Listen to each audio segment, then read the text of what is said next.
Hi everyone, this is Deb Tim, a comedian girl.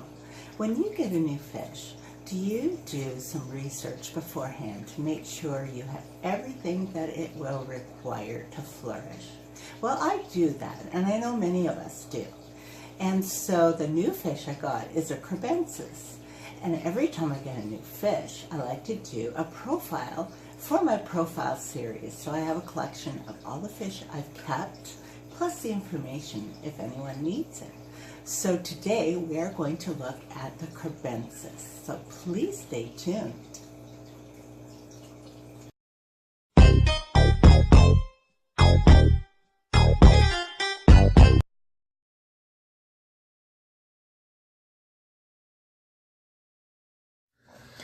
These lovely fish, known as Kirbensis, are scientifically called the Pevicachromis Pulcher. They are usually sold under that name, but they are known by other simple names such as the purple cichlid, the pallid cichlid, and the Niger cichlid. The name Pevicachromis Pulcher, broken down, is quite an accurate description of its stunning look. Pelva meaning belly, chromis means colorful, and pulcher translates to beautiful. These are one of the most sought-after dwarf cichlids.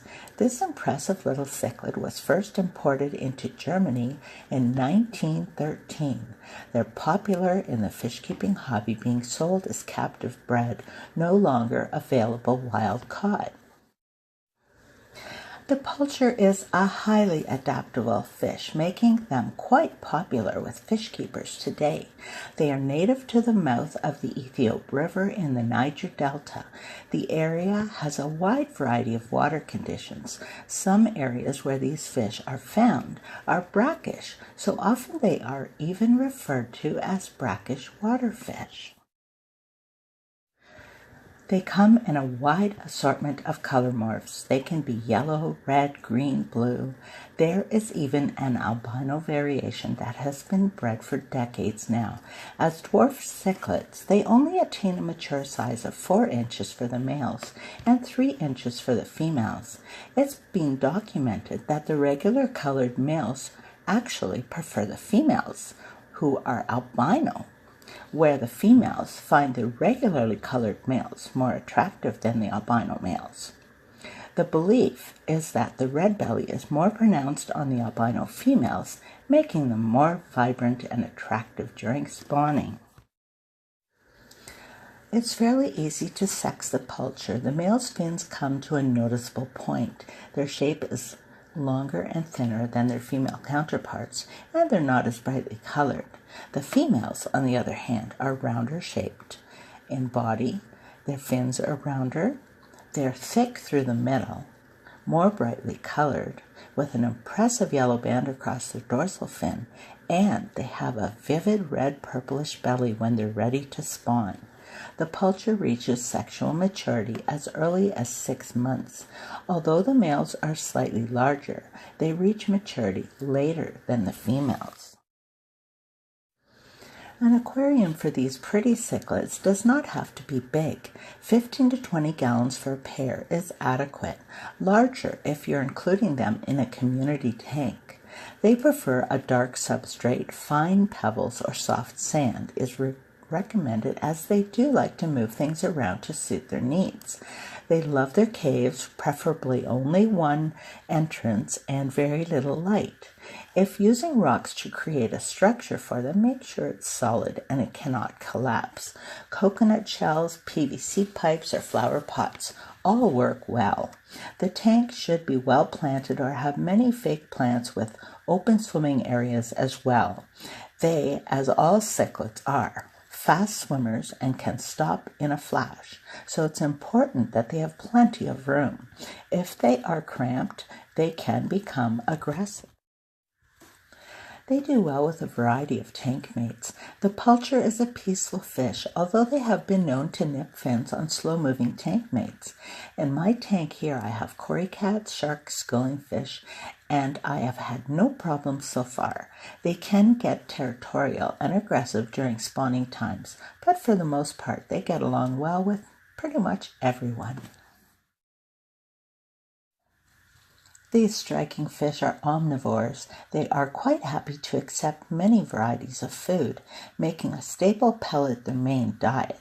Supplementing frozen brine shrimp, bloodworms, daphnia, and fresh veggies will give them all the nutrients they need and keep them healthy. Being bottom dwellers, it is vital that you feed them sinking foods.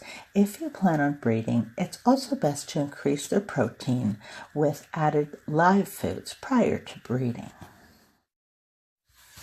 If you do intend to breed these, it's best to give the pair their own tank or a community tank where they can comfortably find a cave and have their own space, as they become quite aggressive during spawning. It's interesting to note soft water with a pH of 7 produces even amounts of male and female fry. Softer water on the acidic side will result in more females, where harder water results with more males. An ideal temperature of 80 degrees is suggested. Temperatures greater or less than 80 degrees can affect the size of the brood and the sex ratio as well. Once the perfect parameters for breeding are achieved, they will readily spawn. The female being the instigator, she will show off her belly, shaking her body, curling her fins, and arching her back in an effort to entice the male. Once the couple pair off, they will work together to prepare their home. When they're all set, they will spawn, having a clutch of between 200 and 300 eggs. The female remains in the cave with the eggs until they are free swimming. She may come out for eating, but that's on rare occasions. The male stands guard, protecting his family outside the cave. Once the fry are free swimming, they will begin to venture out of the cave at their parents' side. They are speckled and hard to see as they stay close to the substrate. At the free swimming stage, you can begin to feed them freshly hatched baby brine shrimp and finely crumbled flake food. It's best to feed small amounts and a few times a day. While feeding the fry often, they will create more waste, so it's important to keep up with frequent water changes, making sure to avoid the area around the cave. At around 3 to 4 weeks, the fry will have reached about a half an inch and should be removed to a separate tank where they can continue to grow. The adults at this point will be ready to spawn again. I have no set plans for mine to breed, although it's totally up to them. I'm not creating any specific atmosphere, so if they spawn, it will be fun to see, but it's not in my immediate plans. I have 3 in here. I believe 2 are males, the female being the dominant during breeding. She will be happy to have 2 suitors. So until next time, this is Deb Tim signing out.